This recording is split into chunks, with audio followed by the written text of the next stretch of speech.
ìbànúwà olúwa lè má rí ọba mi alágbára ọba lógun jùlọ ọba lánàá ọba lónìí ọba lọ́wọ́ ọdún ọjọ́ ọba tó wà nígbà tó sáyé ọba tí ó sì máa wà nígbà tó bá sáyé mọ́ olúwa lè má rí ìbàlẹ́ ni ọ mo ṣe ìbàlẹ́ ni olúwa lè má rí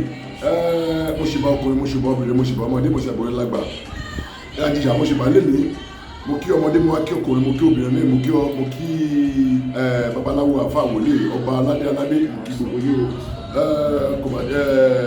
orúkọ mi náà kò yí padà babaláwo international ẹni ọmọ ìyá mi nílé lóko tí ẹ̀yin wò mí mo sọ̀rọ̀ kó fún aláàmọ́ mo ní wàá kọ́ wa ní iṣẹ́ kékeré kan ní àná but mo dey promise wa and I have to do that I have to make the promise so that's the reason why tí mo fi wá lénìí mo fi wá kọ́ wa ní iṣẹ́ yìí báwo ni iṣẹ́ yìí máa lọ mo ní iṣẹ́ yìí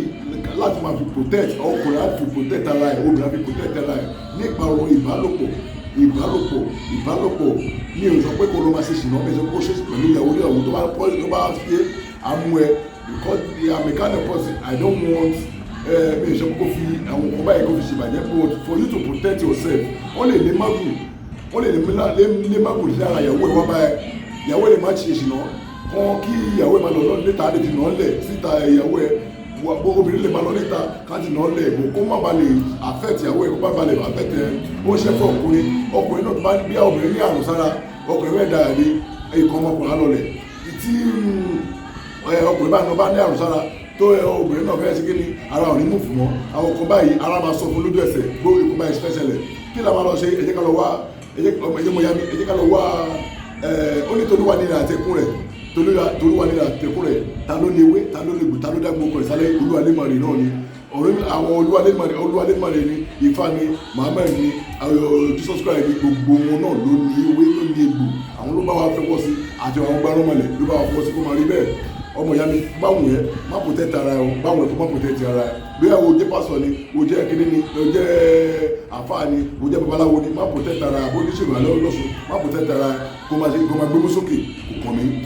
the only thing mo fẹ́ sọ fún ẹ ni pé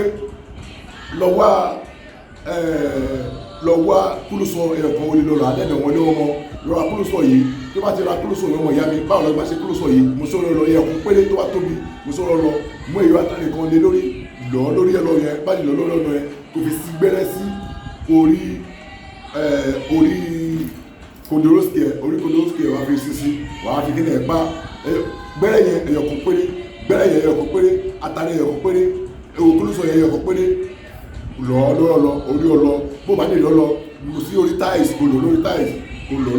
lórí ibẹ̀ kò lọ kò fi blade kò fi sí gbẹ́rẹ́ sí